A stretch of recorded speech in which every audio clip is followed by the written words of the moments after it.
Hello, ladies and gentlemen. Welcome to Xbox the Box, an Xbox podcast. My name is Potato from Potato Prayer Wrestling, and I'm here with my good friend Alice. How you doing, Alice? Hi. Wait. We're in separate boxes still. Well, there's a difference there. Release me from my box. I think outside in the moment for you, it's like you pretty much got a lot of snow around, whereas I got tons of rain. Yeah, that's right, because it's just like, oh, there's snow everywhere, and then where I'm at, it's like, it's just rain, so it's just really bad. Yeah. Anyway. So I've got an iPhone. Well, I was going to say, yeah. So today I was meant to be buying a new old iPhone. I've got an iPhone 7 that's about to die. So my friend Phil from PlayStation PS We Trust has an iPhone 8, and he was going to sell it to me for cheap. So I was about to pick that up today, and he snowed in. So never mind. I was going to get a new old iPhone. I was very excited to get an iPhone 8, even though it's like ancient. Yeah, it's like steam. It's like steam powered, you know, and you've got like a crank on the side to power it up. Because your iPhone has already got like less than 70%. Because the recommended level is be above 70%, but it's below 70%. It just keeps losing charge. 67, yeah. But yeah, it's good job randomly. It's good job you have some kind of truce with the PlayStation friends, because otherwise you will have to end up like getting an iPhone Mini 13 out of your pocket money.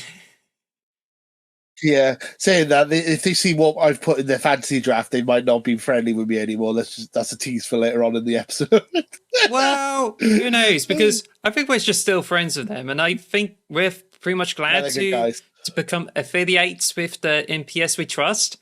I think they're just like thinking as if you're crazy for supporting Xbox. Especially, I was listening to the latest podcast and saying, oh, we're just like have a couple of episodes there in the loser's corner, and he's referring to like Xbox. Yeah, I mean, they're like our cousin podcast, isn't it? They're like a separate. Like, if you like Xbox, you will listen to us, but if you want to listen to the PlayStation equivalent, you can listen to them. Say that they're a bit more. They got a bit more banter to them, and their podcasts are a bit longer, but they do them less often. We do shorter, more often podcasts. They do longer, less often. So it depends on your fancy, really. If you want a 3-hour podcast with guys are ripping into each other and taking the piss, that's the perfect one for you. I love it. It's totally different to us, but I love it. It's such a good podcast to listen to. Proper bands. Also, that they release an episode like every 2 weeks, whereas ours are just like speeding up with like every week. So at the moment, we're getting more views every week. Like whenever there's an interesting subject, expect this to reach above 100 views, and we're still getting closer to it every week. So please keep supporting us, sharing our videos. Much appreciated. Anyway, last week we celebrated like St. George's Day on the 1st of David. Yeah, that's right. How did that went for you? St. David's Day, aka Wales Day. It was good. Being Welsh, we didn't really do much. It's just another day, really, isn't it? But Welsh cakes, we gotta love a good Welsh cake. Tom Jones, Gareth Bale, who I used to go to school with, football. Whatever Welsh things can I think of the top of my head? I didn't know you go to school with Gareth Bale. Yeah, I went primary school and high school with him. My claim to fame is that I saved a goal from him with my face. So. Like, he blasted and he hit me right in the face, but I still saved it. That counts. Wow. Ooh, interesting. Because I go to the secondary school, the same one as Helen Glover, except she's a year above me. So, but then I don't really care about school enough to even recognize any of the people there. I hated school. I always say that people always go, oh, when you leave school, you'll regret it and you'll miss it when you're older. I'm like, nah, haven't missed school a single day of my life. Since leaving school, I'm not. If you're in school now and people keep saying that to you and you don't believe them, they're full of shite. School sucked. I hated school. Well, there are two things I definitely miss. My primary school is tame, nostalgic. And second one is the university in Wales. And it's like really fantastic. So I really enjoyed it. Yeah, me too. Anyway. Uni was great. I loved uni. I loved uni. I missed uni. If I could go back to university for another 3 years, but I would totally do it. But it's not cheap to go back to uni. No, it's like stupidly expensive. Like it's every £9,000 every year, and it seems as if they don't use a lot of that money. It's just like trying to restrict it to the rich instead of people who actually worked hard on the classes. But it's just it's kind of a bit messed up. But anyway, so as I mentioned about St. Piran's Day, on 5th of March is St. Piran's Day, and that's the day that's like St. David's Day, only it's like in Cornwall, and it should be like really special. Yeah, that's right.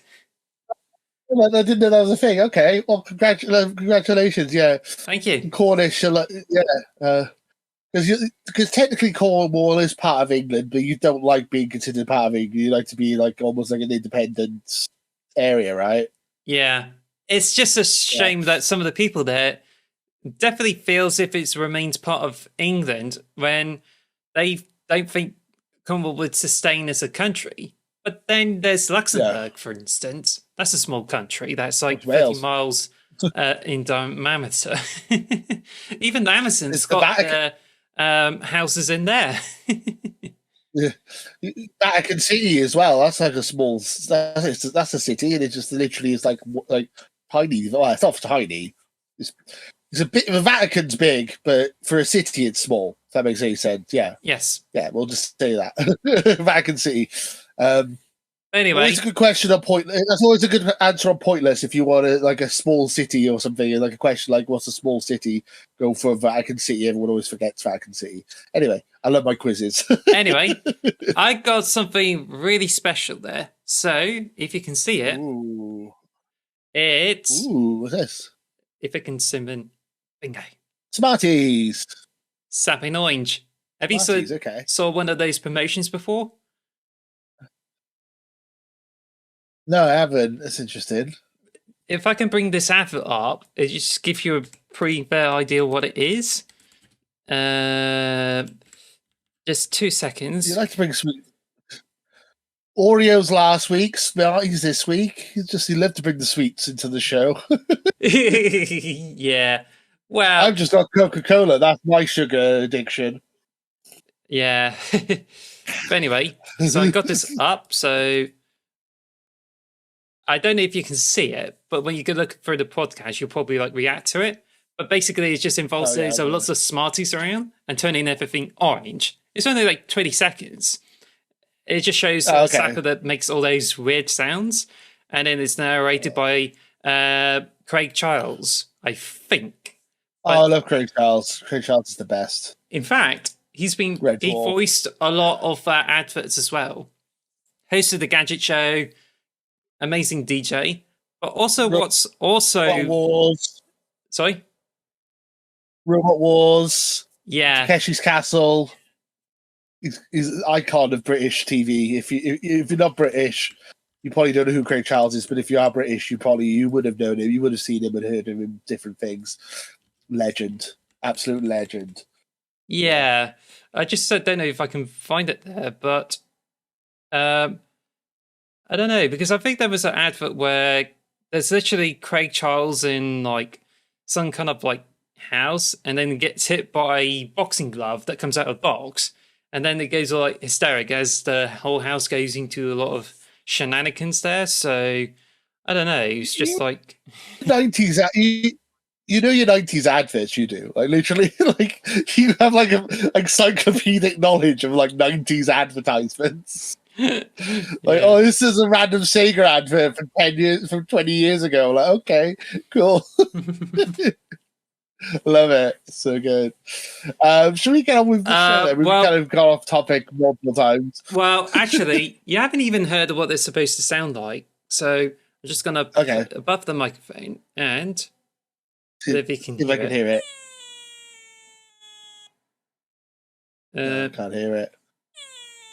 You'll probably be... Oh, I hear that. It's like a squeaky noise. Yeah, I think it's a bit like more higher pitch and slower, but... Yeah. It's not coming through the Discord, but you'll probably be able to hear it in the podcast for sure. podcast listeners, I'm sure they're loving the loud squeaky noises just directly into their ears. Yeah. Hence, it's got a message there saying, "Do not hold close to the ear." So hopefully you're not on the phone when you're listening to it. Hopefully people are not listening to their headphones then. Don't hold it close to your ear, and then you just put it right next to the microphone. Mind you, this is released in late 1993 or sometime in 1994, and you get 10 tokens for about 25p or some sort. I don't know, but you can get it in the post, and I got it from eBay. It's just got this little slip there. You cannot easily open it up to replace the battery, but I pulled the tab, and I was like, "Oh, it's not working." But then the battery's still working after 30 years. But the cool thing is that wow. I know you think as if I'm obsessed with one show, but that's not exactly true because I'm actually obsessed with the nostalgia and the toys. I like following those Smarties, especially the adverts, because there's a lot of weird adverts back in the early 90s. And there's a policeman being sucked into the tube and goes into this wonderland. But then I was just obsessing with trying to find all those Sugar Puffs and Frosties adverts. It's it's those really good adverts I used to see on CITV. But now they don't make adverts like that anymore. It used to be, "The Kellogg's Frosties, they taste great!" And there's Turner the Tiger. And now it's just look at the Kellogg's, where you can enjoy all those different cereals just to keep your family healthy. And it just seems they're really afraid of pushing the cereals over to overweight people. And I think it's just more of a case of England going into the nanny state, because the thing is, we love the shit out of Frosties and Honey Monster Wheat Puffs, the Cocoa Pops. You'd see a lot more weird cereals like Honey Loops and those chocolate shells in B&M, and not in Sainsbury's, because you definitely see a lot more porridge and muesli in it, at least in the one I visit though. Yeah. What annoys me about British TV and stuff now is when they go McDonald's, you can have carrots and you can get a book and it's healthy for you and it's good for you. It's no, it's not. McDonald's is bad for you, but you should advertise it as such. Do you want a treat? This is your night out. Have a treat and have a McDonald's. Treat yourself. Not go, the healthy McDonald's is so healthy now. It's we all know it's not healthy, so why are you even acting like it? Just own it. Own the fact that you're unhealthy, but you're a treat. Just own the fact. People will respect you more for that. I hate when McDonald's is trying to act like they're healthy and stuff. It's no. That's the thing, because they do all those burgers, they do all those chicken nuggets, and now they just put this whole drinks thing. There's cafe, there's more pastries, and trying to turn into a cafe. But look, honestly, I worked in McDonald's for 2 years, and they literally are doing way too much. There's even some of the fries and chicken, which I was there, find all this chicken, and I was dealing with the supplies, putting on the frozen chips into it, do the salads, and you're just left doing so many things that just stress the heck out of me. Honestly, the two things I remember the most after working at McDonald's as a crew member is seasonal lettuce. Get some seasonal lettuce to me. Seasonal lettuce. Waiting on chicken burgers. It's definitely another step to my PTSD, where I'm just facing with no windows, grease into the air, and end up smelling stress and all that poop there from the oil. And and don't get me started on the chili bites or even the apple pies. I would rather order apple pies and chili bites instead of having to cook them alongside the chicken. And it's oh gosh. What's that meme? It's a meme that goes number 15, Burger King foot lettuce. You see that one? It's just a picture of a guy stood in the lettuce from Burger King and just says number 15, Burger King foot lettuce. Is it Whopper? You do not want to eat. I think so. It's just a random meme. I don't know. just takes me back. If you guys know the meme, let us know in the comments below. We're off topic again, I know. So what have we been playing? Should we move on to the what we've been playing section of the podcast? Because we're going to be here all day otherwise. Yeah, let's do that. What have we been playing? I've been playing Halo. How about you? I can't hear it. I know you're trying to make sounds, but I can't hear it. I'll stop doing it because I'm literally behaving like a 6-year-old child. But anyway, it's all out of the way. Be happy. Anyway, so yeah, you've been playing Halo. So do I. Yeah, we're playing the new modes, the new playlist, season 3. I mean, we're going to talk all about season 3 later on in the show, so I don't know if we want to really go into too much detail. Yes. Should we just maybe go into the news now and then speak more about Halo Infinite when we get to the topic? Or I'm enjoying it so far. Now, thank you so much for listening to us. For this could potentially be what have we been playing at the shortest time possible. So, if you anyone at the Guinness World Records has been hearing, please give us an award, please. The shortest what we've been playing ever. I mean, I could tell you that I've been playing Pokemon's Brilliant Diamond or what's it called, Vampire Survivors, but we won't. We will just move on to the news. Yes. So congratulations. Xbox. But I would say we just speed run an entire thing. I mean, we got an extra section. We got an extra segment this week. We got basically 2 topics of the show because before the show started, we had massive breaking news from Xbox. You should see in the title and the thumbnail the fact that we had a whole set. We had topic of the show set up. It was going to be Halo Infinite Season 3, and we were going to talk loads about Halo Infinite Season 3. And I was about to start the podcast, and then Xbox goes, "Here's the trailer for Starfield, and here's the release date, and here's the direct date." I'm like, oh, okay, cool. I guess we've got to change our topic of the show now. So we got 2 topics of the show essentially this week. It's a double pack.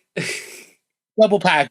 You got double the amazing stories. So we're going to quickly go through the news. We got about how many news stories we got? 1, 2, 3, 4, 5, 6, 7, 8, 9, 10. About 10 news stories to get through. So we'll quickly get through those. I see. So the first news story is the Xbox Series S toaster.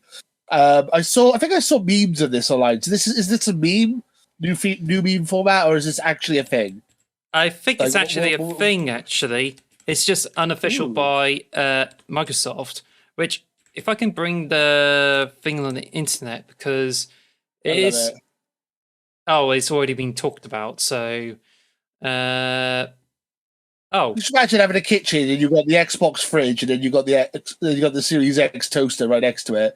That'd be just perfect, wouldn't it? For all your cooking needs. So if I switch to web view, it's very tiny, but this here, if I can bring it over. Oh wait. There we go. Yeah, so basically it's a functional toaster that's rectangular, cube, box-like. And it has all those box standard features you expect on a normal toaster from Argos. And it's shaped like a Xbox Series S. So nothing exciting there. I'll buy it. I'm gonna get the fridge, get the toaster. I have both. Just to have a kitchen full of consoles that cook things. Yes. It's really shocking on how much you see all this Xbox merchandise around, BMM, the range. You can get Xbox shaped lights too. So it's what kind of world we're living in right now? Because it's not like you see a lot of Mega Drive merchandise in the early 90s. That's unless 10 years ago you visit game and then you see the odd occasional Mega Drive keyring. I think I still have it somewhere. Probably on my key rings, but yeah.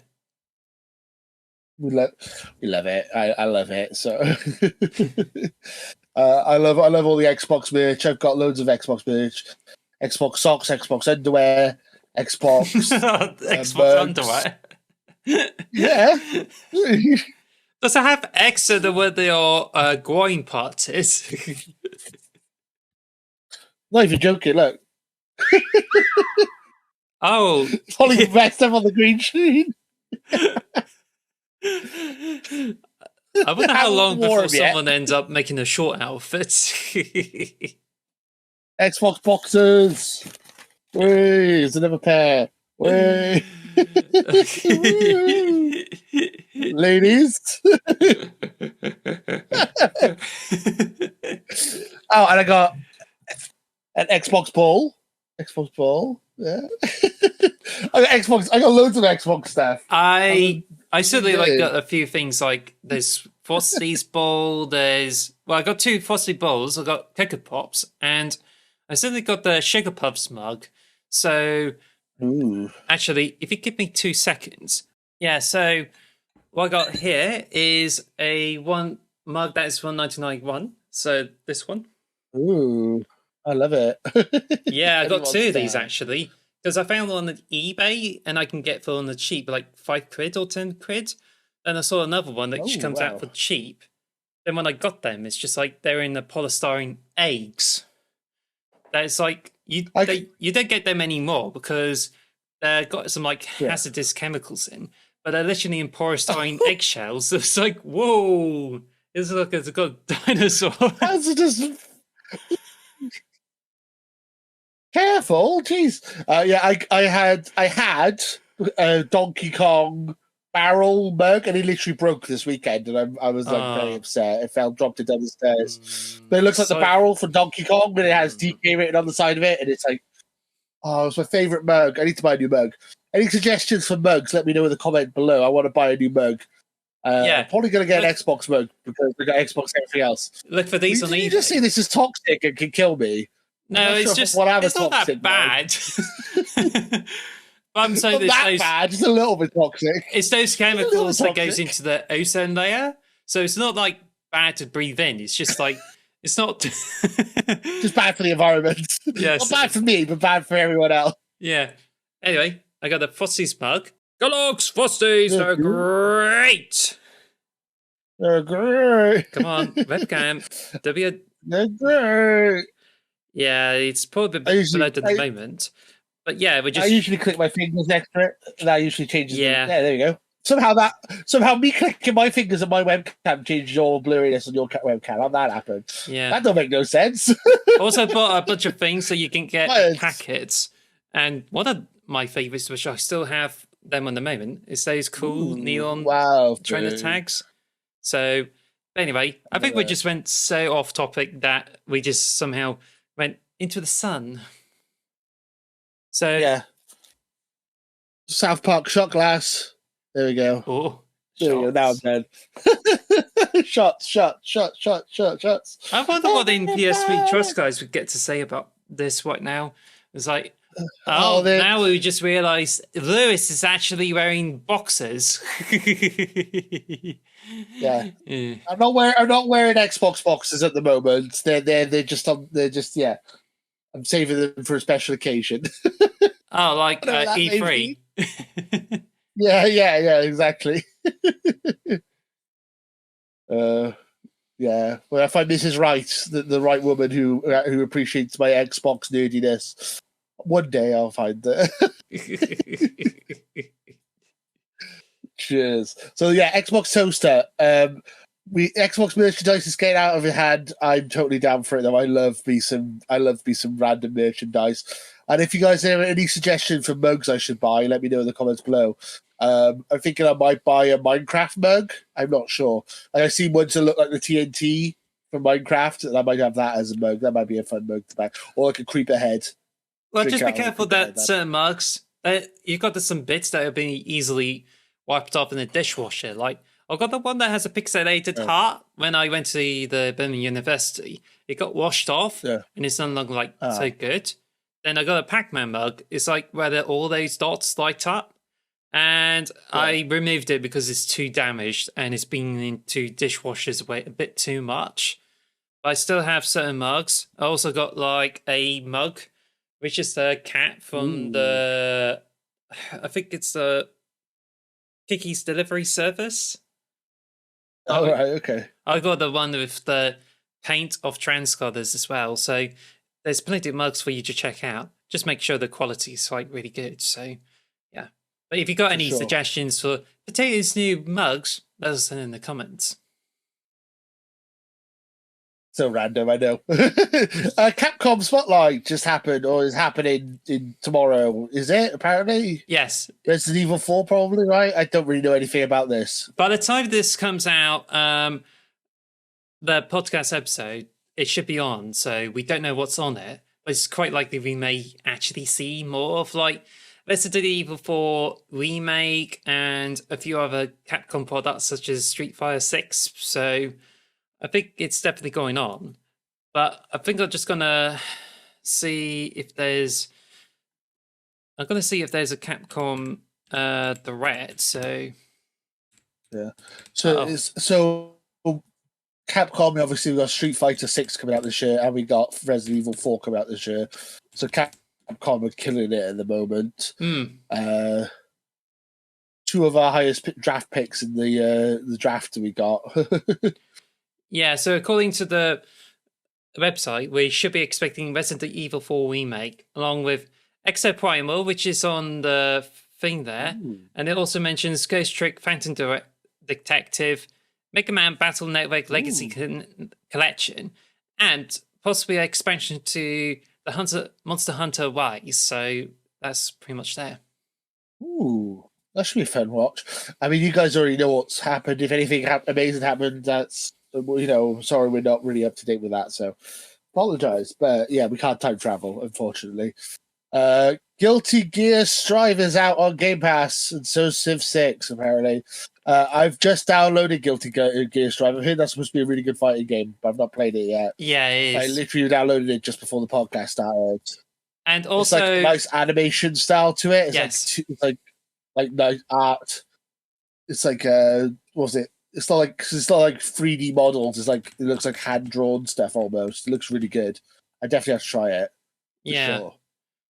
So we also got like Civilization 6, which is also out on Game Pass shortly. But it's also one of 6 titles that is coming out to Game Pass. So therefore, if you haven't tried out Civilization 6, it's like you should wait for it to come to Game Pass because it's pretty addictive. However, it's very addictive. Yeah. I got on the Switch and it's like, all right. I was thinking of getting an Xbox, so I thought, nah, probably not. Because it's been on sale for like a few times at £5. And now you can get on the Game Pass, so it'll be quite good. That's all the good stuff so far. I think there's some others that I didn't get all the information for it, but it looks good from what I look at it. But it's also could potentially be the biggest disappointment out of all of those games leaving the Game Pass. We got games leaving Game Pass, so we got Goat, Guardians of the Galaxy, and Ghost. Yeah, exactly. Yeah, so Undertale's leaving the surface, and it's definitely one of your best games ever. It's in my top 10 games of all time, Undertale. I love Undertale. It's a fantastic game. It's got a bad reputation because the fan base can be a bit toxic at times, but if you've never played Undertale, it is such a worthwhile game play. It is so much fun. It's a really well-written masterpiece, and it motivates me because it's made by one guy, made by Toby Fox. Yeah, if someone can make a game that good. Yeah, he's pretty good. He's been working on like Data Rune, which he's hoping to have a fully fledged series with more paid-for episodes. And he's recently been working on music for Pokemon Scarlet and Violet, including the Area Zero theme. So very talented, and you should check it out if you haven't tried it. Also, it's got a very easy achievement list too. So I'm hoping to get this done before it leaves the surface. I've got 1,000 gamer score on it. I got the max gamer score. It is very doable. You can do it in one run. If you follow a guide, you can do it all in one run. You don't need to do multiple runs to get all the achievements on it. I mean, the main appeal of Undertale is the fact that you can do it as a pacifist by not killing anything, or you can go genocide to kill everything, and then the game treats you like the monster that you are. It's really clever. It's really well written. The characters are funny. The music's amazing in it. As you were talking about the music, the gameplay's great. It's one of my favorite games of all time. I love Undertale. Yeah, I the don't think music. Deltarune has hit the same levels, unfortunately, Yeah. but it's still Undertale's fantastic. The music definitely hasn't worthwhile playing it it. hasn't really aged badly though. It's aged very well, Oh, it's and the music amazing. is still good to listen to. But I think the next success is Pizza Town, because the Pizza Time music, where it plays every time you It's hit the long john and then coming back to the entrance, that's been viewed like 2.6 million views ever since it came out in wow. like late January.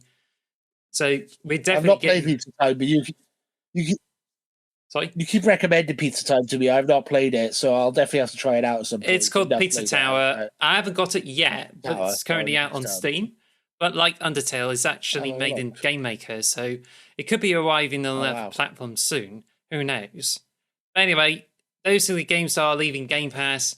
And I just found out that I didn't realize it had such a toxic fandom, because I only like know the game. I know that people have been mad. Unfortunately. Yeah, people have been mad about it. But then again, there's toxic fandoms for like Yeah. My Hero Academia, and there's even toxic fandom for Ruby as well. So these things are popping up, and I think a part Yeah, of it is exactly. just like uh, it's just now people are just like making a huge fuss and trying to put their personal things into it. And I think part of it is just also like they they somehow like trying to demonize everyone who criticizes against it. And I think it's gotten worse. But I don't know. Maybe it's the Yeah. reputation. These fandoms are getting a bit worse and We've getting more toxic. So I don't know. it's like everything. Undertale is so popular that people start to hate it because it's popular. That's pretty much what it is. It's like it's because it's so well received. Everyone's like, "Oh, it's not that good," and then it's like there's like they got multiple fandoms now. So they've got like Undertale, and then they got like the dark version of Undertale, and then they got the like people making their own like comic books and characters and stuff based on the characters of Undertale. It's a massive fandom. There's like if you ever watch like like some people do YouTube videos of like icebergs where like they tell you like where it's like the darker stuff happens. Basically, like it's like it tells you all the inside stuff. Just watch one of those about Undertale. There's so much stuff, interesting stuff about it. I would highly recommend playing it, even if you're not an RPG person. It's very similar to like Pokemon, but it's like a bullet hell gameplay to Yes, it. bullet hell gameplay. That's Really a good. good. That's a good one, because it's a pretty much a adventure RPG game, and it's subverted into the bullet Yeah, hell gameplay. And you had to really be good in yeah, it in order to go through the rest of the story. Like, there's a few boss battles which I took a few attempts to do, so it's just not always easy. yeah. The spider boss that took me absolutely ages to beat her. What's it? Muffet, I think her name is. Like, as in Miss Muffet. Muffet. The spider boss. Oh, so hard, so difficult. It took me ages to beat that one. But such a good game. Yeah, definitely. I never did the genocide run because you got to kill everything and it's like really grim and dark, and I just couldn't. I just didn't do it. Apparently, it's really difficult. So yeah, I've never got around to doing the genocide run. Yeah. So yeah, that's Undertale. Play it while it's still on Game Pass. And if you miss it, buy it because it's a good game. It's worth playing and worth buying. It's worth the like 10-20 quid is worth. It's I not also that recommend it expensive. too. So, how long does it take to beat the whole thing? Well, it didn't take me long to get all the achievements. It took me like 2-3 days. If I know Hmm. what I'm doing, I've already been it before. I mean, I have a whole playthrough up on my Potato Pro Wrestling channel. If you want to watch me play Undertale, I was my first playthrough. That's on my Potato Pro Wrestling channel. So if you want to go check out Undertale, that's on there. I might probably share a Yeah, link. So, it's old though, so obviously it might if yeah, it's one of my older series. I did it about 5-6 years ago. So yeah. hmm. Anyway, should we move on to the next news article? Yes. Ghostwire Tokyo. We know this is coming. I'm still waiting for a release date. Have they haven't officially announced it, have they? No, they It's just gonna be coming confirmed soon, it could though. be coming out in March, and it's made by the same Yeah, guys behind Hi-Fi Rush. It was once a yeah, PlayStation exclusive, but it's now being confirmed to be arrived on Xbox as well. So yeah. therefore, it's definitely something to look forward to for like Hi-Fi It's Rush. So the question is, I mean, is this considered to be a shadow drop as well? not really. I mean, but also, if you know, like Deathloop last year, we had the same thing. Deathloop was had a year exclusivity on PlayStation, and then the second the exclusivity finished, it was like the next day or like 2 days later, Deathloop came to Xbox. So I'm imagining it's going to be the same thing. As soon as the year exclusivity of Ghostwire Tokyo is finished, it'll probably come straight to Xbox like the next day, I imagine. I think it's supposed to be fairly good. It's like, I think it's like 70, 80 Metacritic. It's supposed to be like, you know, some people love it, some people hate it. It's like open world, Ghost, Tokyo, Magic. I mean, it's on Game Pass. Why not play it? I'm looking forward to playing it. I'm really looking forward to playing it. I have a PS5. I could have bought it on PS5, but I've been waiting for it to come to Game Pass. So I'm excited. Yeah, I'm excited for it. Then that's the last of the exclusive Bethesda games on PlayStation. So now everything from Bethesda coming onwards will be on Xbox. Yay! Thank God. Bonus. Yeah. Anyway, if we're playing, I think it looks good.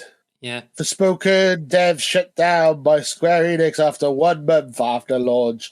Yeah. Hi-Fi Rush completely destroyed Forspoken, didn't it? Let's just be fair. Also, it's been memed to death. Like, it's been said that, I mean, honestly, I look through the scenes, and to be honest, it's just basically a generic adventure game that, like, it's got all of the medieval stuff, and there isn't a lot of memorable things. The only difference is that you got a New Yorker who came in and it just spoke some of like the cringiest dialogue ever. And it's like, ugh. Yeah, it looks bad. It looks really bad. I haven't played it, but it does look really bad. I'm like, apparently there's people finding like copies of it in landfills. Really? Just like yeah, there's apparently people found them in landfills, like 20, 30 different the special edition in like the cases and everything. Are you sure they're not Funko Pops? No. Well, Funko Pops, never think. Oh, Assassin's Creed Funko Pop. I'm not really a collector of Funko Pops. Is that Obi-Wan Kenobi? No, it's Assassin's Creed from the movie, I think. I got it in a mystery box. You know, you ever had a mystery box and just a load of random crap? Yeah, got that in a mystery box. I don't really like Funko Pops, but that's the only one I own. I think they may have found it in the landfill, but who knows? Yeah, maybe that was from landfill. But anyway, don't buy Forspoken if you have a PlayStation. It's a bit of a shame anyway, because the developer behind it has worked on like Final Fantasy 15, I think, and it did some like really unique gameplay where it combines RPG with some impressive attacks. And you can definitely find a lot of them in like Forspoken. It's just such a shame that for their first non-Final Fantasy IP, it's just like they didn't get the themes right. They didn't get the dialogue right. No.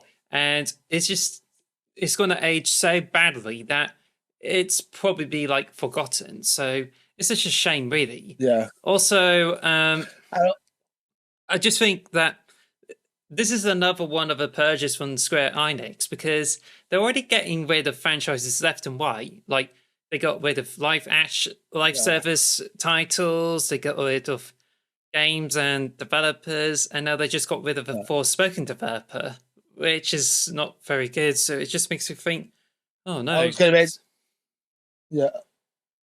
going to mention as well, like the fact that they got rid of Hitman and they got rid of Tomb Raider and they got rid of Deus Ex. Like they've sold all their Western developers and stuff. To like, why would you do that? Like they got rid of Tomb Raider and Deus Ex to make this Forspoken game, and it is crap. So it's like, well, why did you do that? And like they're doing NFTs and all sorts of stuff. I don't know what Square Enix. Well, you mentioned that the NFTs is that the CEO has been like kicked off. So I think that if there's any bits of it, but I can definitely see that the CEO has been left Square Enix, and they're obsessed with NFTs. But it's interesting you mentioned about Tomb Raider, because apparently there's a Tomb Raider game coming out, and I think it's coming out for the mobile. So I don't know what's happening, but it's definitely happening anyway. So I don't know if it's by Square or not. So I think it's by Amazon. I think Amazon owns it technically. oh, I think I'm not 100 Amazon. sure. Yeah, Square Enix is pretty much in Amazon, the dumps. Really sucks. Does it? Yeah. If Sony, if you want to buy Square Enix, go right ahead. I don't care. I wouldn't miss any Square Enix games on Xbox. I'm sorry. I mean, that's the rumor that everyone keeps saying, that they think Sony's going to buy Square Enix. So fine, that's fine with me. I don't care. There's nothing I would miss. But then, honestly, I'm not that bothered. But then Microsoft will be arguing to say you can't buy this because otherwise you won't be able to get Tomb Raider on Xbox. Remember they did the Xbox exclusivity there? They were like, oh no, you can't go through this deal because Tomb Raider's not going to be on every console. If you thought that's ridiculous, check out the Microsoft Activision deal. That's what it is. Yeah, I was going to say, it's like the Microsoft Activision deal is all over again. It's just like, we're not going to ever get Final Fantasy on Xbox ever again. That's jeopardizing our JRPG section. So you can't do that. That's bad, Sony. So next up, Dragon Ball Budokai Tenchi 4 has been announced. I know a lot of people are really excited for this. I have no idea why. Is it supposed to be good? I've never played the Budokai Tenchi game. I know about those line of games where in the PlayStation 2 era, there was a Dragon Ball Z 3D action game, which is like, I think it's Dragon Ball Budokai, which is also given a different name in Japan. And it's a line of like beaten up games that uses Dragon Ball Z techniques. And there's a line of them that came out on the PlayStation 2. Now there's a Budokai Tenkaichi, which is basically a like more of a different perspective, and it goes into more virtual on type of things. Where you just, instead of a side perspective, it's like more of a third person perspective almost. So it's a bit like Naruto Ultimate Ninja Store. Where it just I used to love those games. Yeah, those sort of things. And it came out for not just PlayStation 2, but also the Wii as well. So it just leads to Budokai Tenkaichi 3 as the most popular, even though it's like a bit of a niche. But it's named like Dragon Ball Shining in Japan, so interesting. Then it just went on to different games, like there's I think it was Burst Limit on Xbox 360, which is like a remake of the Dragon Ball Z Budokai, and then it's followed by Raging Blast games as well. So it's pretty much like run-of-the-mill stuff. But Dragon Ball Budokai Tenkaichi 3 is pretty a popular game as a cult classic, and now to see the 4th edition coming out, I think this is really interesting because it brings that classic gameplay back, only with some new stuff that comes from the recent Dragon Ball entries. So therefore, it's just going to be quite interesting to see. But right now, we just got like Dragon Ball Fighter C, which recently left Game Pass, but it is a very impressive game, and you should check it out. Definitely, I've got it on my. I've got. Yeah. I'm not massive into Dragon Ball, but Dragon Ball Fighter Z I saw was really good. Budokai Tenchi 4 sounds interesting. I definitely have to look into it when it comes out for sure. You say that you don't know much about Dragon Ball, do you? Not really. I mean, I know Nappa. That's about it. Really. Nappa. I know like I know Dragon Ball Z abridged. And then I obviously know Goku and Vegeta, and that's about it, really. I don't really know much about the, Dragon Ball Z. I know that like Abridged. I could go on. Yeah, that's all you need on YouTube. That's it. But don't forget to support the official release too, because Team Force really takes it a bit seriously though about it. But anyway, I know it. So now you're going to go in the franchise you don't know so much to what you definitely know, and that is WWE 2023, which is coming soon, has recently got their season pass, which will feature 24 wrestlers over, including Bray Wyatt and the Gallows. In fact, It brings a lot of the characters from different wrestling franchises, like the Next Generation, and also the other bits as well. So, what are your thoughts on it? A bit annoying that Bray Wyatt started the base game, because Bray Wyatt is one of the biggest wrestlers in the world at the moment, and he's the fact he's an additional character is a bit lame. Luke Gallows, I mean, we're going to get his tag team partner Anderson as well, Carl Anderson. I don't know. I don't like it when they announce season passes for games that are not out yet. It's like, why don't you just release it with the game? Like, you know what I mean? I don't like that. I'm going to be buying WWE 2K23 because I buy them every year. Because I'm a massive wrestling fan, hence why I have my own wrestling channel, Potato Pro Wrestling. If you want to hear my views on WWE and WrestleMania is coming up, I've got a load of videos about WrestleMania. If you want to hear about that on my channel. But yeah, WWE 2K22 was really good. Yeah, I was going to ask. So I'm hoping 23 is going to be good as well. I was one of the better wrestling games for the last 5-6 years for sure. Like 2021 or 2020 was awful. I can't remember which one it was now. Yeah, the one before last one was awful. The latest one was great though. That's really good to hear, and it makes it very promising for like WWE 2023. So fingers crossed. But it also comes with a lot of customization options because you use one of the previous games to make a PCCW. So, but you're not looking to bring that back now, do you? No, I haven't got recording equipment for my Xbox, and it's a lot of effort.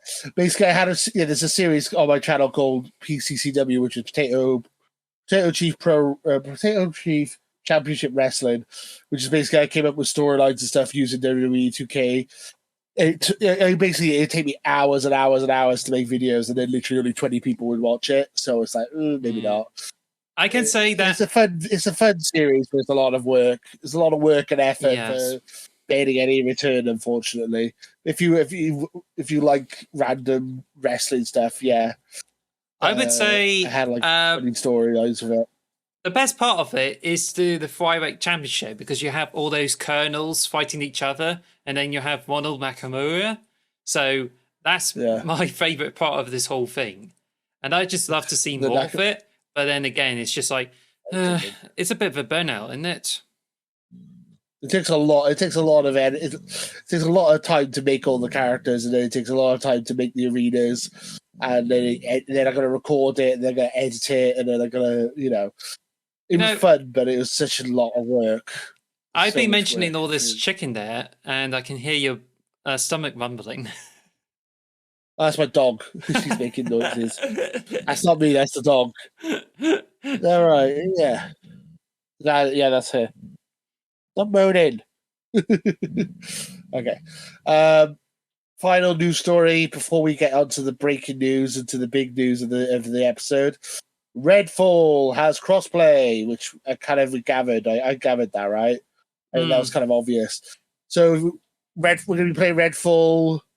That's a big game for the first half of the year now because, spoilers, September is when we're going to be getting Starfield now, so it's going to be a while till it's going to be a bit of a gap. So we're going to be playing this and Minecraft Legends for the first half of the year. Yes. Which I'm excited for. I'm excited for both these games. Crossplay should be fun. Do you have any PC friends that you want to play Redfall with? And when I say PC, I don't mean politically correct. I mean people who play personal computers. Yeah, that's true. Yeah. But yeah, it's just you did mention that you can play between like Steam, Xbox, Epic Games, as well as Game Pass. And I think this is actually pretty good. Sure. So the only thing is like it's not going to be available on every platform, but do we really need to mention it? What if it comes over to Ubisoft Uplay Store? That would be bad, isn't it? Oh no. Epic Game Store, it's got a lot in it. The video, I don't know. I mean, what we call is that if you could you could be sat with your friend, one of you could be streaming on the cloud, like on an iPad or something, and you could be sat next to each other playing it. That could be kind of cool. Yeah, very cool. Or on a Steam Deck or a laptop or whatever. I'm excited to play Redfall. It looks really fun. I really enjoyed Deathloop, and I really enjoyed Prey and Dishonored. It's made by Arcane, so it looks really fun. Everything I've seen of it looks great. Yeah, I'm really looking forward to it. I don't know about you. Are you looking forward to it? It should be all right. Haven't been thinking a lot about it because I almost played no games this week, and I've been busy like writing and reading. But at the same time, it's just like played a bit of Halo Infinite, so maybe I try different games. But it's just going to be like small nibbles. So I don't know if I would get around to Redfall. But if I do, then I would definitely check it out. So yeah.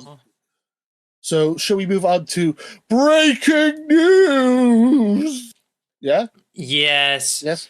I just like breaking breaking news. Yeah, so that yeah, that's right. Because it's a good job we just somehow like slacked around for the podcast because there's a launch date announcement trailer which just came out, and it just gives me the opportunity to watch it on this very podcast. So if everything's all set up, like, yep, cool, looks good. We're about to start the podcast, and then Xbox just drops this trailer literally just before we're about to start recording. They're like, oh my god. Stop everything, stop the presses, breaking news. This is the most breaking news we've ever had. This is literally when we were about to start recording, this dropped, so it was amazing. Let's watch it together. Tell me which, count me down, and I'll push play at the same time as you, and then we'll watch it together. Yeah. So let me know when you're ready. Yep. Ready? 3, 2, 1.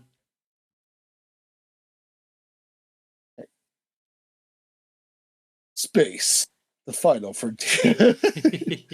Oh, space. Ooh. So, okay. Bethesda Game Studios. Yeah. Oh, you're slightly ahead of me somehow. Yeah, how weird. Ooh. It would be interesting if we explore the moons as well as the planet, so that's quite cool. Definitely. Ooh. Oh, this looks so cool. This looks so good. Oh, it's got dungeons, so that's great. Ooh. The ring. Kind of like Mass Effect. You have the Mass Effect relays and the big rings you can teleport between each other. Yes. That's cool, though. So it's coming out at 6th of September 2023. Mind you, this is the launch date that's set in American text. So, but yeah, it's definitely coming out on September and not in June. So I got my hopes up thinking it was in June when I first watched the trailer. I was like, is it June? Or because I was like, is it June? No, it's September. God's Howard. We're not worthy. We're not worthy. This looks so good. Oh, I can see some like actual gameplay. That does look like no dogs. No. She decided to knock the microphone when I'm recording. No, there's right. Just hold her by the collar. Starfield wet, June. Cool. Yeah. Oh, nice room there.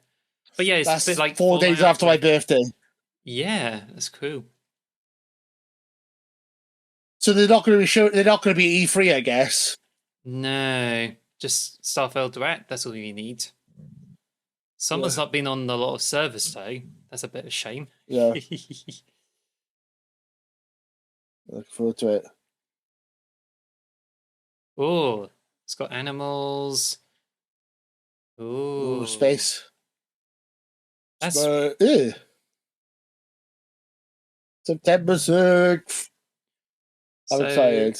I don't know about you. Yeah, that's really good because there's already like showing some gameplay there, and it's just like really good. Like there's some action involved, there's guns, and it feels like a sci-fi version of like Fallout. But I think I can definitely see some of the Skyrim stuff as well. So I'm gonna say, yeah, this is probably going to turn out really good. So should be really interesting to watch. But we're already seeing at this as the potential game of the year. for sure. I'm very excited. This and Tears of the Kingdom are like the two big games I think are going to be game of the year contenders for sure. This looks so good. I'm really hoping it's not going to be buggy. Yeah, please don't be buggy.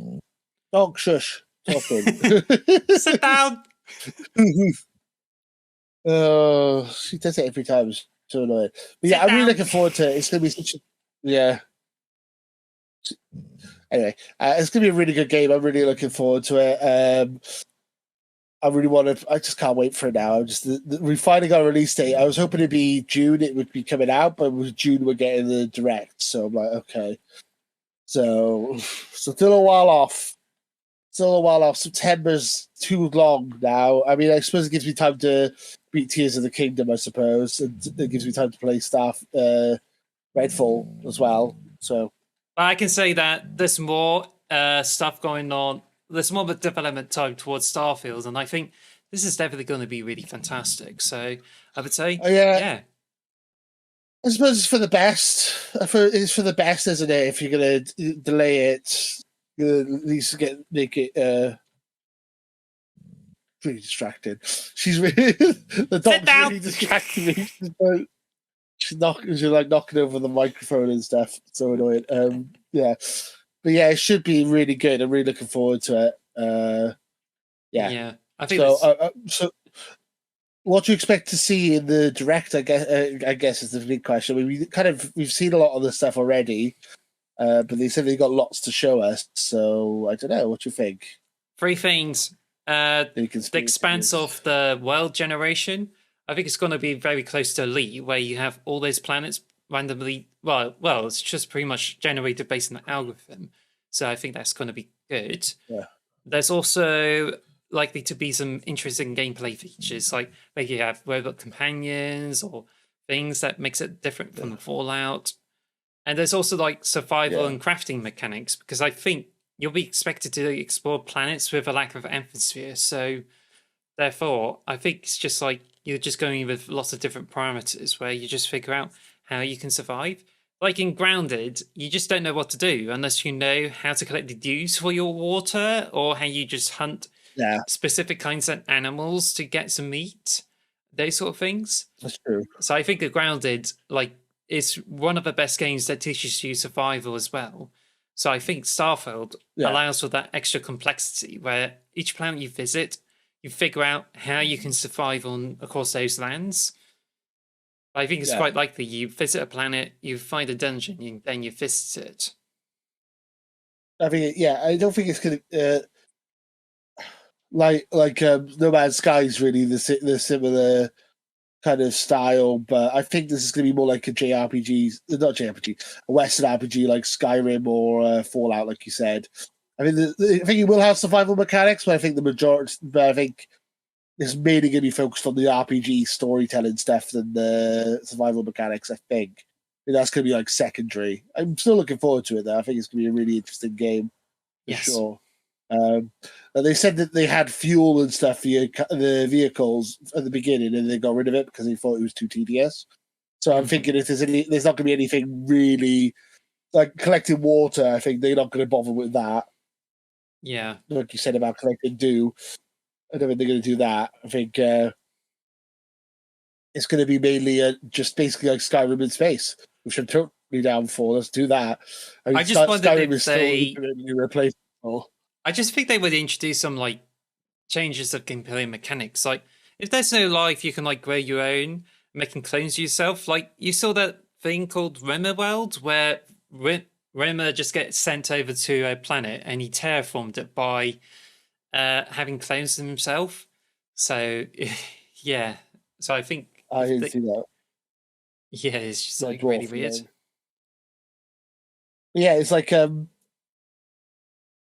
they already said you could build your own buildings and stuff, so that's going to be cool. Like, so you have your own space station, and your own like houses on different planets and stuff. I mean, that'd be really cool. I'm really looking forward to having being able to just explore my own planet, have my own planet to myself, and just do whatever I want. What are you doing, dog? Sit down. She's really distracted. You just saw her briefly in the corner. You just lay down. I'm recording. Lay down. Sit down. She usually just sleeps all day, and then she waits for me to start recording, and that's when she decides she wants to get up and start like messing about. Maybe she's just waiting for you to say sit down. Yeah. So yeah, Starfield Direct, big news. The hit today. We got the Direct coming on June 11th. We got the release date coming September 6th. Don't think there's anything else coming in September, so that kind of, yeah, I guess that makes sense. Just more time for me to catch up with everything, so that's what it matters. Yeah, I would have. I was hoping it'd all come out first half of the year, like they said. So it looks like basically, they said they were going to release in the first half of the year. They're spreading it over a whole year now. This is a bit disappointing, but there you go. Yeah. So we had Hi-Fi Rush. Then up next is Minecraft Legends. Then Redfall. Then probably Starfield, and then Christmas time is going to be Forza probably. So they're spreading out the release. Unfortunately, the 5 games that they said they were going to come out this year at the beginning of the year is going to be all going to get all year, I think. I don't think we're going to get anything else this year by the looks of things, unfortunately. Maybe we might get Hellblade, maybe we might get Avowed, but I'm doubting it even more now. Oh, go! No! Sit down! She literally put her head right where the microphone is, like the worst possible spot she could put it. Stop now. I think she'll be probably saying like, "Let me do it for you." Didn't I do it for you? So Starfield, yeah, really looking forward to it. That's like the big news for the week. I can't think of anything else to say about it. Anything else you wanted to discuss about Starfield?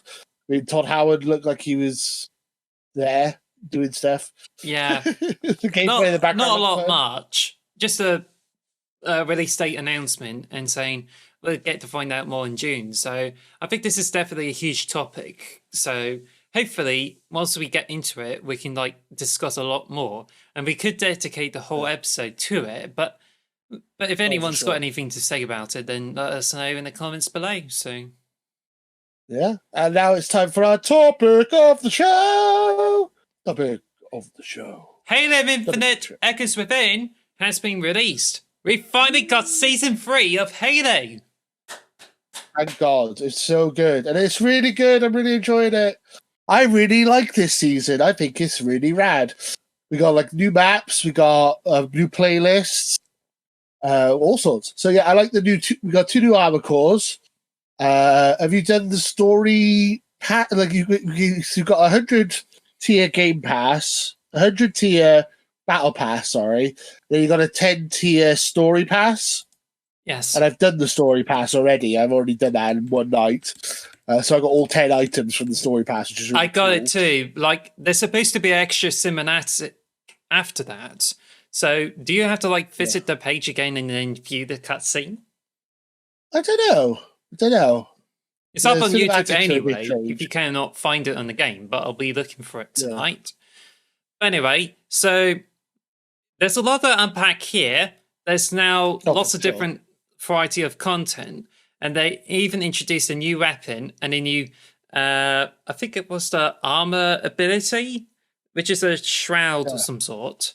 But yeah, there's so much of it that we now get to explore and review each category. So you ready for it? Yeah, let's go. So the story of this game follows after Season 2. Winter Update does not have any story, gives you another chance to collect Seasons 1 and 2, and gives you like missing Reach content as well. So it should be really interesting. But but what's happening is the AI Icarus is trying to attempt to get into the mind of the soldier there, and it's like tries to get through out of it, and then he discovers there's some harsh truths and gives it the hopeless thing that turns out that Spartans have lost, but it also reveals the drones after many years, and it's just really exciting. And the cutscene cinematic is pre-rendered, but it's also very interesting. Yeah, for sure. was it was a bit of an odd one, but it was interesting. I don't really know what was going on, really. So yeah, he's got like an outfit. The banished AI is in his brain, and he's just messing with him basically, and that's like the whole cinematic, really. Then there's another cinematic that if you were to complete the narrative event Mindful, which is, I believe, is a 10-item pass, you get to have a cinematic where your player character steps in and discover that this guy, he said his AI is going out of control and manages to take a chip out of him. Notice it's empty, but he reckons there's some more going on and reckons that there's more to what is happening. But then someone threw a grenade at the live fire map, exposed the door down to the tunnels, and it reveals that only Oni symbol that's right on the door, grey, and it just hints at the next type of narrative event, which could lead to more things. Yeah, I saw that bit. It was interesting. I didn't really get what was going on, to be honest. I recognize the Oni symbol, but yeah. Story, I mean, yeah, sure. I mean, it's not proper. It's not like a Halo, like maybe campaign story, unfortunately, but it's interesting. It's interesting for sure. Doesn't add a lot much to the game, but it certainly like sets up for the bigger event.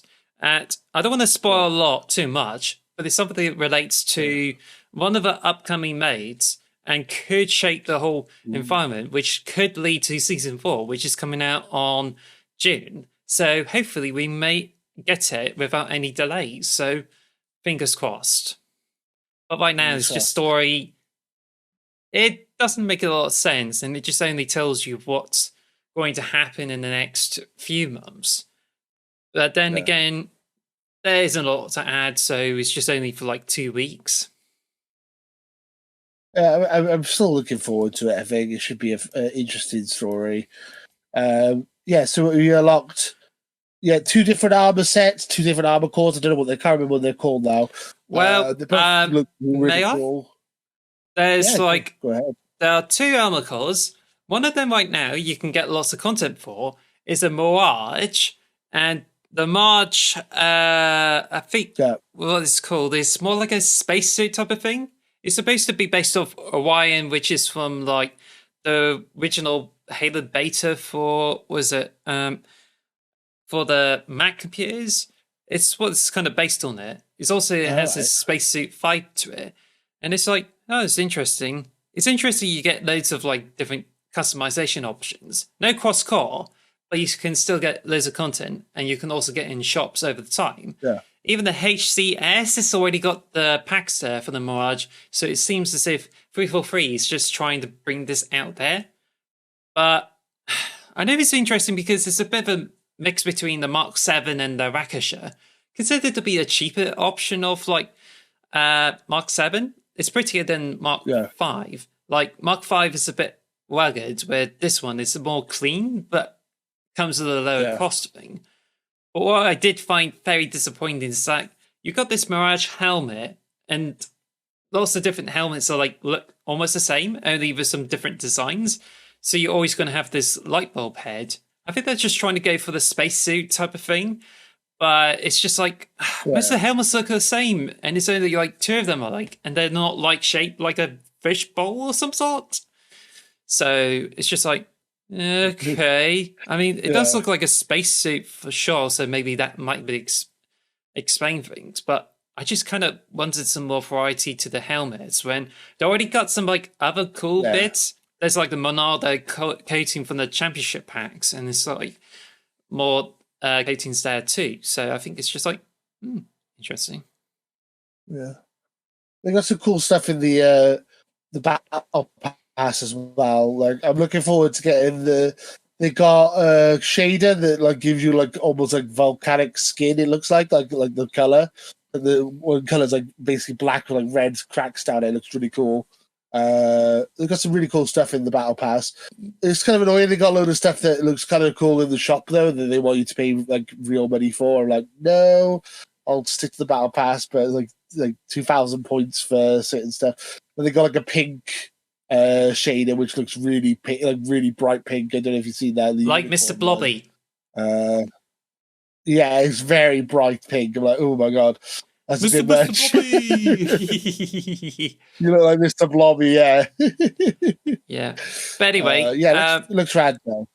But I already found a really good coating there. Like there's like the tiger coating, and there's a volcanic one, which placed at the very end of a pass. But one of the earliest ones is the avalanche slate, which is like a grey thing that has a red undertone. I really loved this, and I instantly got it for my Mirage Core, and I'm able to get one for my Mark 7 too. So it's like really nice. I like the colours on it. But you also get a wide range of cadet colours and stuff, which I get onto it. Next one is this Chimera, and you won't get to customize a lot out of it. You only have like one helmet and couple of items there, so you don't get to customize it much. But that's because it's part of a Fracture firewall, which will be coming soon, and that's where you can unlock more content with it. But the fact that it looks like a Crisis armor and you already got different coatings for it, and I saw many people that have been using it more than a Mirage, and you can see all those people wearing Chimera armor, and you easy to see why, because it looks exactly came out of Crisis. It does look like Crisis, yeah. My one I got like it's like black with like green wires. I think mine looks cool. Yeah, it looks rad. It does look like a rad armor. To be fair, I really like both of them. I like both of them. I think I stick to the first one though. The Mirage, personally. Yeah, I like a Mirage too. I like both. I like both of them. They're both really cool. It's cool having like loads of different armor sets. So it's just like whatever mood I'm in. It's like, oh, today I'm going to be a samurai. Today I'm going to have a skull helmet. Yes. Today I'm going to have this. It's like it's nice to have a lot of varieties. I think that's cool. I keep changing my armors everything. Too, so. I just keep changing my armors too whenever I feel like it. But yeah, the Chimera. The only weird thing about it is that you have a visor that has a line that's changed by the armor. So what I did is I got a Bertel visor, which is completely black, and I used it, so it's easier to focus on the details there. So it's just like, that's cool. But speaking of which, that's cool. Chimera has already got the cadet colors. You can now get Scarlet and Olive, and you can get Scarlet as from the shop doing season 1, and now you can get 3 red coatings for it too. So what the 343, I believe they did, is they made them much shinier than less gritty. So the Scarlet coatings I got for the UI, and I got the UI core, and I got one for the Mark 7. And they actually look much better, so I'm happy about it. So I got the Scarlet Wake for the Samurai, and it used to be like gritty, but now it's like much shinier with grey outlines, and now this is what I'm using in the Samurai right now. So it's just like, wow. I think it's just remains that the Samurai armor is the best of the Fracture course in the moment, followed by possibly Chimera, because I think Chimera has a lot of potential.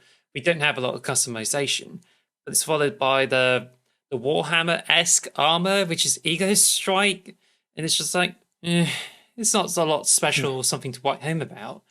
But there's a lot of like interesting coatings there that you just so beg for it to be cross-core. Anyway, Chimera has already got their cadet coatings, and there are also some steel ones, which are basically grey with some like blue, red, and green accents. So it's just like really cool. But if I was wearing a Chimera armor, I'll be sticking to the white one that has magenta wires in it, because I think it looks the coolest out of all the coatings. But it still has like lots of good coatings that you could possibly unlock, so I might probably go for them. I like the idea of cross cores, but I also like I quite like having like a room full of different armors.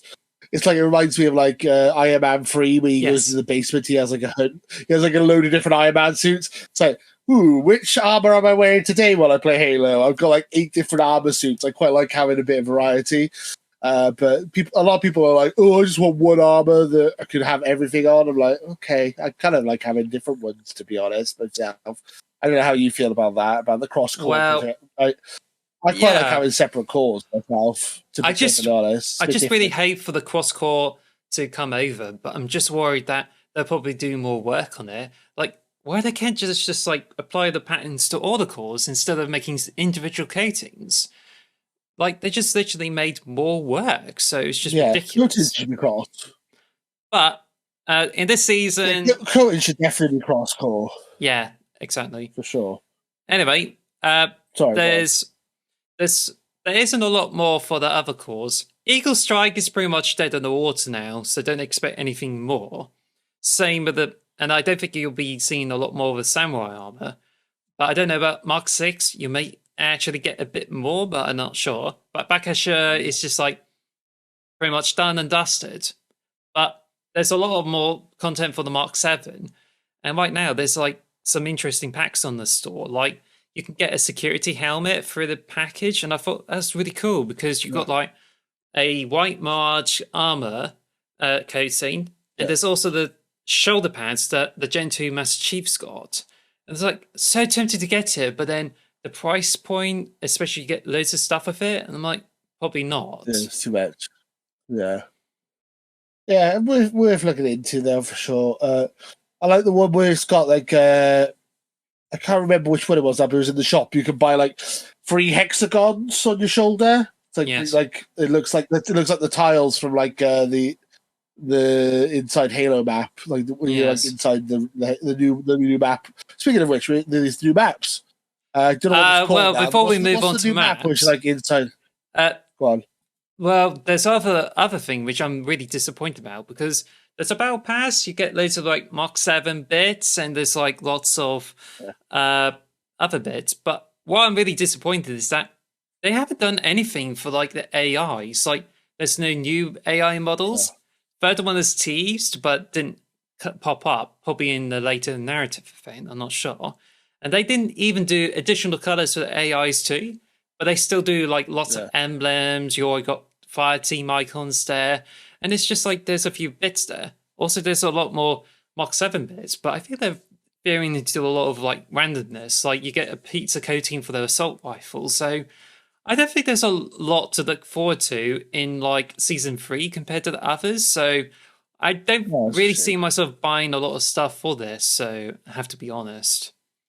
With the AI, though, to be fair, I'm just going to stick to the superintendent, the one from ODST. Yes, and I'm sticking to. I'm never changing that AI ever. I'm never ever changing that AI. It's always going to be that one. There's a good bit of a glitch in the game at the moment that superintendent has lost their face as well as the helmet, so it's just like an orb. Oh, so I hope they get that fixed. Who knows that? Yeah. Yeah, I like the superintendent. I'm never changing the superintendent AI. I'm always going to have that. Yes. That's always my go-to. For sure. So yeah, should we move on to the maps then? Mm-hmm. So I don't know what the map's called, but I was just trying to explain it. So it's like when you're playing through the campaign, you're inside the Halo ring. It's like that's what the map looks like. So it's like you've got pillars, like on angles you can jump into, and it's like 2 different. I know the names of these. How are those called? What you just explained there is what's known as Chasm.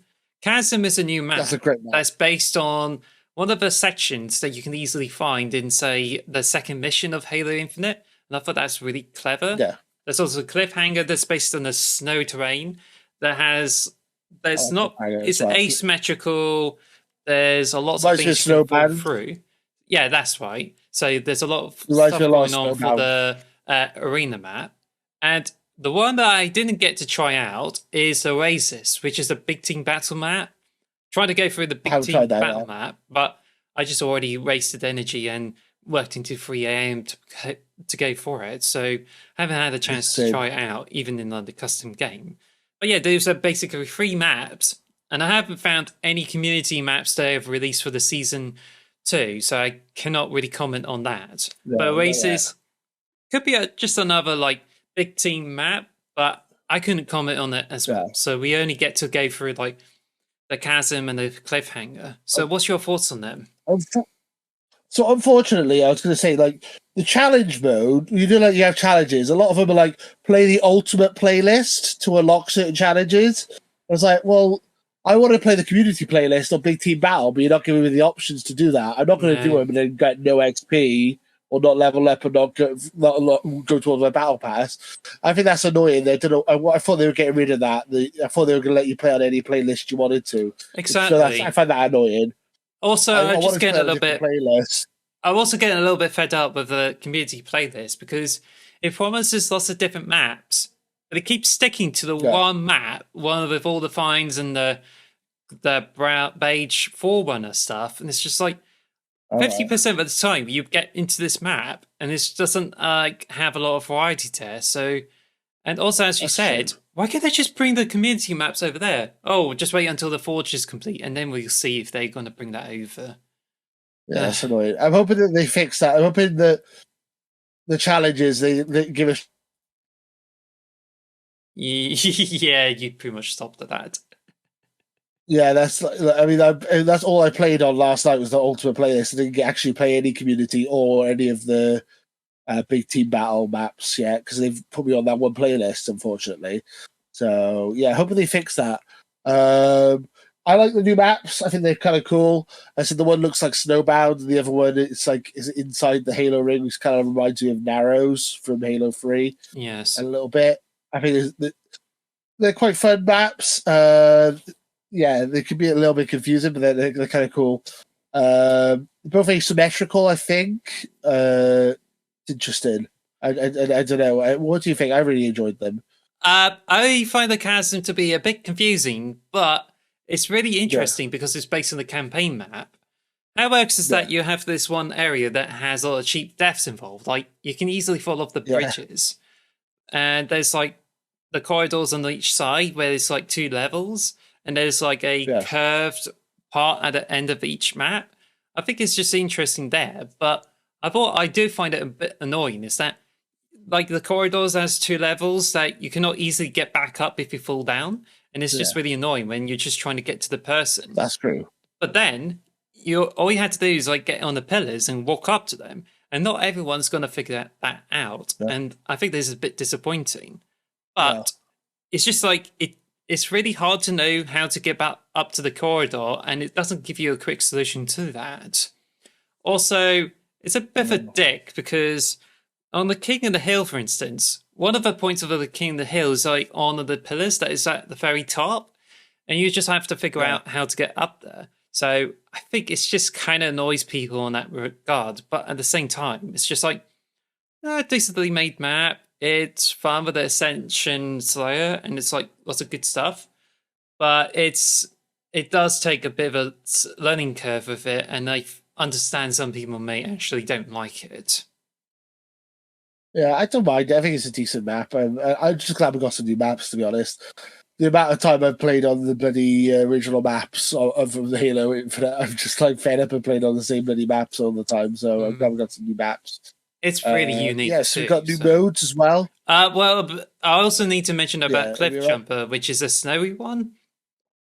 That also confused me too, because there's lots of different small individual levels. There's like lots of cliffs and lots of inclines. Yeah. And it's just like really hard to know who's up there, who's below. Like there's a symmetrical section that you just slip through. There's like corridors beneath it. And then it's like, oh, there's more areas. And there's also a big thing that has a big valley that you can easily fall into and die. But if you get the ramp at the one side and then you carry over to another, it's just like, yeah, I can do that. But then it's a bit muddling, and it's just like you easily lose yourself into this whole map. So it's just like, we're getting used to it. It's a bit more fun than Chasm, but it's a bit cheap because you can easily die on it and lose points. And it's just like, not so great. But at the same time, it's like, I can see this working as a map because it kind of reminds me of Halo 3 in terms of design. But then again, it's just like, doesn't particularly live up to the original maps, as I would say. No. I mean, also one flag on there is a bit weird because it's like you put the flag and then there's where they got to go, and there's just like it's literally like 70% of the map doesn't even get in, like it's not even in the line. So you obviously when you play capture the flag, you want to go in a straight line straight to where you got to drop it off. So if you do that, you literally cut it off. Like 70% of the map doesn't even get involved in the part of catching the flag. Like most of it, it's like not even like there's a massive section that doesn't even get like basically used, which is a bit weird. I like all the maps. I think they're all decent. I don't think there's any like really bad maps. I think they're all pretty decent. I agree. Yeah, I'm enjoying it.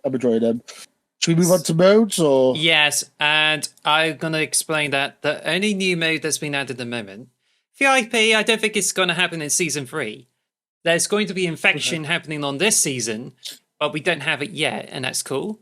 But we do have one mode, and that is Ascension Escalation Slayer, which is basically it's like Last Spartan Standing, only it's made closer to the gun game. And I think you can definitely tell the 343 really loves the heck out of it and just wants to incorporate it into Halo.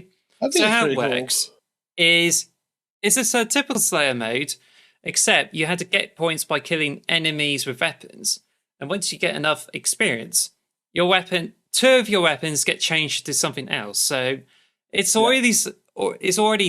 It's not random.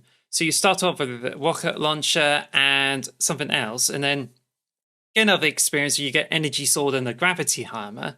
Then it just progresses. Try out different weapons, and then eventually you get over to the skull, and you need to kill people with the skull in order to progress the whole game.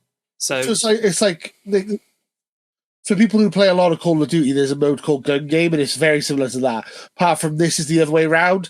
In Gun Game, you have a rubbish gun, and it gets better the more you play and the more you kill. Whereas this is the other way around. You have the best gun at the beginning, and then it gets worse and worse and worse towards the end. So, as you said, you need to kill someone with the skull. So the people walking around with rocket launchers trying to blow you up, and then you're at the end on your own with the skull, just like, no, don't kill me. You got to try and hit. So basically, you can only kill people with physical attacks in the skull. There's you have no other weapons. You just literally have the skull. You got to kill people with it. So it becomes really it's interesting because if one team is dominating towards the end, you'll literally have a team running at you with all of them with the skull, and your team will have guns and shooting them, trying to get them back. It's like, go away. It's like an army of guys with skulls coming at you. It's it's really funny, but yeah, I like it. I think it's an interesting mode. Fiesta is one of my favorite things to play on Halo. Well, it's a bit more. It's not like Fiesta, really. But it's I suppose. But I mean, it's due to this season, isn't it? This game mode. I like Fiesta is one of my old favorites. It reminds me of Fiesta, but it's a bit more organized, and it's not. I think it's interesting. I also mentioned that the gun game, you change your weapon every time you make a kill, but they changed this so it's more team friendly. And whenever you get and it's based on experience, so you get enough experience, you change weapons, and it just goes on. So yeah, it's just interesting. I do miss the Last Spartan Standing, but I reckon this mode is a bit better. But I think it's just hopefully they're not trying to jump too many sharks and then alienate players and thinking they're getting bad modes when they're obviously expecting some older modes from the Halo games. Yeah, I think Last Spartan Standing is basically because that's Battle Royale mode, isn't it? Really, I think because they're going to be releasing the Halo Battle Royale soon, maybe the end of the year, maybe next year. I think that basically you've got rid of that game mode because that's essentially the Battle Royale mode that they're going to be releasing. Also, lots of players hated it, so that got scrapped up. Yeah, so it got really scrapped off out of existence. So it's a bit of a shame. If they allowed people to change the weapons they get on each level, then it would have had a much bigger potential. But 343i just got rid of it completely, so it's a bit of a nuisance, really. Yeah, so do we want to talk about the new weapon? Actually, there's one new weapon and there's one new equipment. So there's a shroud thing, which is, I don't know, it's basically called a shroud. And what it does is you shoot a item that it sticks to any wall or ceiling, and then it just makes this huge orb that completely hides what's inside. But if you go inside, you can see anything from the inside. So, but it doesn't. Yeah. But that's all it does. It just doesn't do anything. Apart, it just distracts people.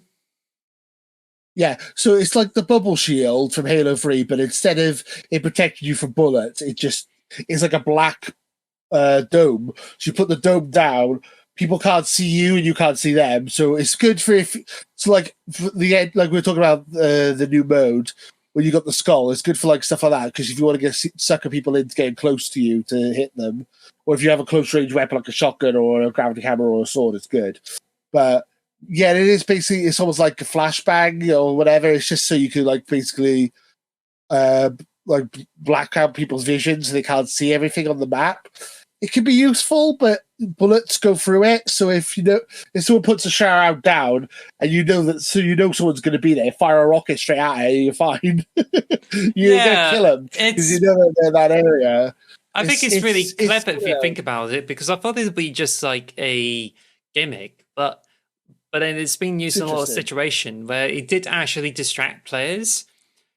Players can easily figure out like it just blanks off the engines and you're just firing blindly into it to see if you can kill people. Or if it pops up and if you're foolish enough to get into it, you just get killed off. So it just kind of like adjust to people's perspectives and end up like making it fool out of them. So I think this is like a really nice equipment and I like it.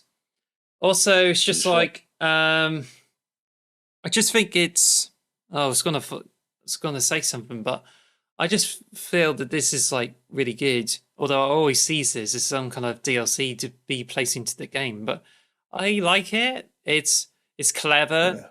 Allows for better dynamics, and I can see a lot of use for it in the future. So I like it. Yeah, I enjoyed it. The new gun, I'm not sold on. It's like the DMR, but you can't aim down the scope. And I'm not sure on it really. I'm not super into it. Well, what do you think? Well, basically, the DMR is back. It's been renamed to the Bandit Rifle, and as you said, it's now like a aim down sights and more of along the gun instead of the scope. And I think it's just kind of a bit of annoying. But also, it has a slower rate of fire, so it feels like a DMR in sorts, but it's not really a huge weapon, and it's meant for more medium range attacks. Like if you get too close to someone, you struggle to kill them. If you get too far away, then where the scope's going to be useful, it just kind of makes a bit more guesswork. But to me, yeah. What? I was going to say, I prefer just to use the handgun, the sidekick. Just literally, you could just fire it as fast as you want, go with the handgun, and you like it's the same. Like you got the same kind of scope. It's a bit more longer distance. I prefer just to use the sidekick you get at the beginning, the handgun. Perfect, personally. I'm going to have to say that the Bandit Rifle is my favorite weapon because it's strong. Really? Okay. It packs a punch. And if you can do headshots with it, it just really gives you a very good feedback because I don't think it allows a lot of bloom. You just like, if you're accurate enough and you get headshots with it, then it becomes a very useful weapon for it. And I like using the DMR in the Halo games, which is why I feel like really glad to have this weapon back. I just feel it's a bit disappointing because it gets rid of the scope. It does so certain rate of fire. And it's just almost as if they expect people to move on and like stick to the commando, which in my opinion is a discounted DMR, and I'm not really too happy about it. So I'm really happy the DMR comes back, even if it's like a bit watered down from the original. So it's a bit of a shame. It is a shame. I personally just stick to the BR personally. So we're on to the challenges now. We kind of talked about the challenges earlier. I'm annoyed that they still stuck to one playlist, but they're simpler. I like to just like kill a certain amount of people or do something like that. I'm not. I still don't think challenges are the right way of doing everything, but they're sticking to it. So it's better than Overwatch 2, though. Yeah, I've not really played Overwatch 2, so I wouldn't really know, to be honest. I don't play it either, but it's recently got One Punch Man DLC on it, where you get skins for 4 characters. That's cool. Like, there's Doomfist who dressed up as Saitama, so it's just like, wow, it's cool. But still not playing Overwatch 2. But this is only beginning, so whatever. But anyway, challenges, it's cut down from 20 to 10, and it's much quicker. So I really prefer the system. And the challenges were so good this week that I don't have to swap out for any other challenges, so it's a success. It's a bit of a grind to do the kills of banished weapons, and also it's just like it's a bit grindy and it's not so great. And most of them are actually in the I think it was the free. I don't remember the name of it, but yeah, it's just basically what you do. So, but I certainly did all the challenges to get all the 10 items in the battle pass, which is all right. Items not that memorable, but I certainly got the purple rain armor coating for the bandit rifle. I was like, oh, it's so good. I'm so glad I got it, so I like it. But as for the playlist, it's a bit random. It's just like you get Team Escalation, you got Fiesta, Slayer, and Capture the Flag. But I just feel like they could have like took out the Capture the Flag and then just start to, I think it's what it's called, Arena Unlimited. Well. So it's just like, You forgot King of the Hill as well. That's on that one as well. But I think it's just the medley things, and it's just like so memorable. And also the playlist somehow focuses too much on like Chasm and Cliff Jumper. And I think with those maps only, if they threw in some like existing or community maps into it, it will make it much better. But instead, it's just like you have to complete on this new maps just to get all the challenges and a Purple Rain Bandit Rifle. So it's just like, it's just something you had to get through it. But I wouldn't say the playlist is exactly fantastic. If they were to incorporate like other maps into it, then it would have been better. So I'm just like, meh. Yeah, fair enough. So that's our preview for the Halo Infinite Season 3. We enjoyed it so far. We've both played it for about 4 or 5 hours. We both completed the first week's worth of challenges within like a day. I have nothing. I want to go back and play more, but I've got nothing to do for the next 5 days until we got more challenges. So that's annoying. I think it's really good. I really enjoyed it. So what's your opinion on the Season 3 so far? I think it's decent. I like the new modes. I like the new maps. I like the new weapon and the new. I think it's really cool. I'm glad I got another 100 tier battle pass to battle through. I don't know what to do now. I've done all the challenges and kind of got nothing to do now for the rest of the week, which is annoying. I would like to play more, but I've got no more challenges to do. So I'm like, what do I do for the rest of the week? That's the only downside. Apart from that, I really enjoy it. Maybe I'll play some of the community maps. I haven't got around to playing them yet. I think it's a really cool. I think there's a lot more content with this battle pass than the last one. Season 2 was a bit of a letdown. I feel like this is much better than Season 2 so far. Well, actually, in Forge, they now allow you to change some of the elements in the developer map, so that's cool too. Yeah. So we might expect some different maps based on the modes we play, like Infection, for instance, which is coming soon. But if I was to say my opinion on it, my 2 cents is I like the additions of the Bandit Rifle and the Shroud. I love them. It really makes the game much nicer. But I'm not 100% a fan of the maps, even though I haven't tried every map they announced. But I feel the Cliff Jumper and the Chasm that, while cool, but it doesn't feel like true competitive maps, and I just not really that interested. But they're not really bad maps. The Escalation one, all I can say is I just hope they keep this like unlike what they did in the last Spartan standing.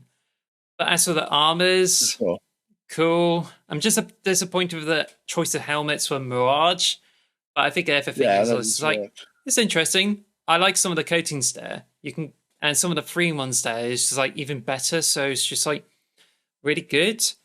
But I'm not really expecting a lot much from story. But as for everything else, it's just like more content, really good. But it's kind of lacking in areas like AIs and then some of the bits there.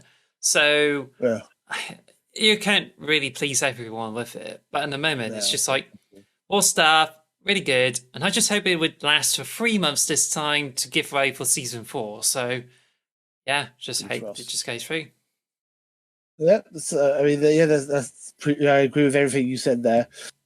Season 4 should be good when that comes out, but I think this should keep us satisfied for a couple of months, hopefully.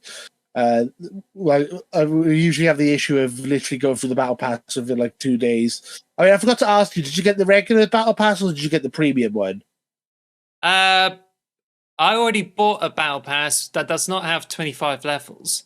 There's a premium this and premium that's what I pack, so I went with the old.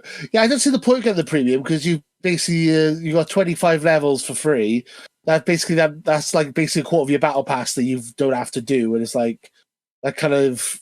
I like to have something to aim for. So if I've already got it done, like basically I don't want to get to level 100 like within a week because then I got nothing to aim for then for the rest of the battle pass. I'm going to hopefully slowly grind up to level 100 by the time the pass finishes. I'm hoping not to get to level 100 like within a week. I think that like kills the pacing, isn't it? yes. I don't see the point of the premium battle pass. I don't see the point of skipping the first 25 levels because you've only got a limited amount of levels to unlock anyway. So there you go. That's just my personal opinion. Yeah, I went with the normal one too. So I was thinking about getting the premium, but I didn't see the point. So, but yeah, that wraps up. Very long, and we're already coming towards 2 hours because we thought we already had the longest episode there, but we had longer episodes than that. So yeah, so we're gonna head over to the last question for Chief. The final question. Da-da-da-da. Da-da-da-da-da. The final question. Da-da-da-da. There you go. So, as is relevant to the topic, and now we brought Starfield into the mix, it's going to be interesting to see, like, with Starfield, we already talked a lot about it. There's Halo Infinite Season 3, already talked a lot about it. So, yeah, I'm going to come up with this question, which I was going to originally ask related to Halo, but now it's going to be something entirely different. So, my last question to you is, are you going to be expecting anything new from Gears of War? Okay, so do you think we're going to get Gears of War 6, basically, or DLC for Gears of War 5, or Gears Tactics? In general? Yeah, I do think so, but probably not this year. We might get an announcement this year in like E3, but it'll probably come out 2025 or 2024. I think, we'll probably get Gears 6, but it'll probably be next year, I imagine. I think that's probably I've been working on it, but I don't see it coming out this year because we've already got, especially now the Starfield is coming out in September and Forza's probably coming out after that. I feel like that's our Christmas lineup now is going to be Forza's going to be the big Christmas game.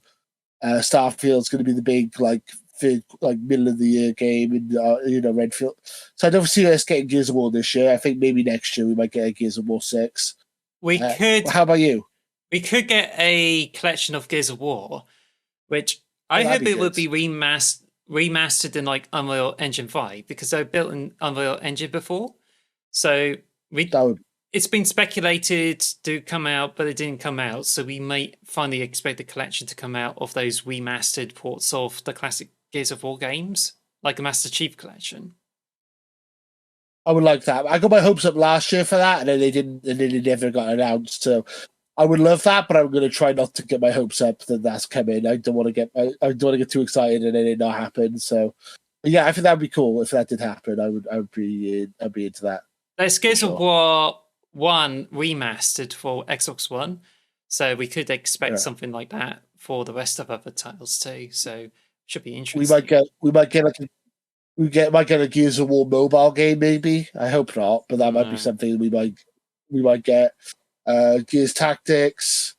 I think the Coalition are working on something that's not Gears of War at the moment, but they probably got two teams. Interesting. So we'll see what happens. But I think, I don't think Gears of War is dead by any means. I think Gears 6 is going to come at some point. I think it'll probably be a 2024 game or be announced next year and come out 2025. It's either going to come out. It's either going to be announced this year's E3, come out next year, or it's going to be announced next year, come out the year after. That's what I think is going to happen. Personally, I don't see it coming out this year, though. I would love it, but I don't see it coming out this year. A collection coming out this year would be good, or a collection coming out early next year would be good. But I can't see a Gear 6 coming out for another year or so, to be perfectly honest. Unfortunately, because we've got Starfield and we've got Forza to keep us occupied, so I don't see anything else big coming out this year now, unfortunately.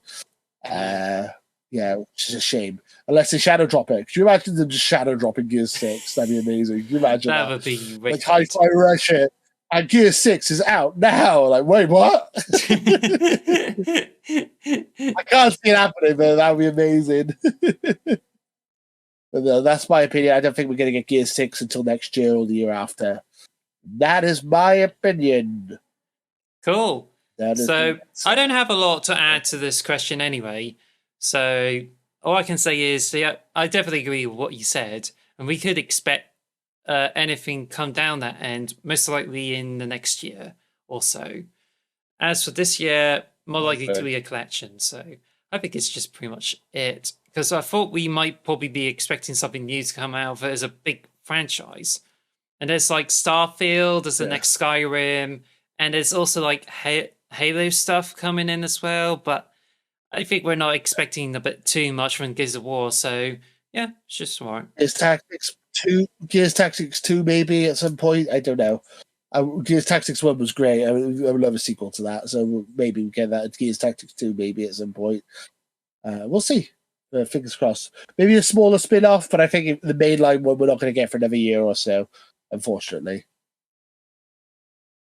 That's it. Yep. So yeah, is that it for this week's episode? I believe this was a fun one. It was a long one. We had that breaking news in the middle, which we had to really talk about. We could not talk about Starfield, but yeah, we wanted to talk about season 3 of Halo. I think it was a fun episode. What do you guys think? Let us know in the comments below. Do you want to get some Xbox underwear? What mug should I buy? Starfield, all that jazz. Let us know what you think in the comments below. We're getting close to 100 subscribers. We'd love to hit 100 subscribers before Starfield comes out. I don't know what. I'm trying to think of a good time. Before Redfall, we'd like 100 subscribers.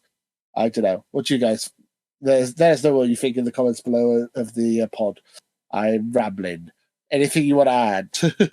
Nah, it's all right. We're pretty much going to wrap this up anyway. So, yeah, we're almost like 2 hours, and I got more editing to do. So, yeah. Yeah. Oof. Sorry about that. No worries. No worries. All right. Well, thank you guys for watching, and until next time, too sweet. Bye. Ladies. Bye.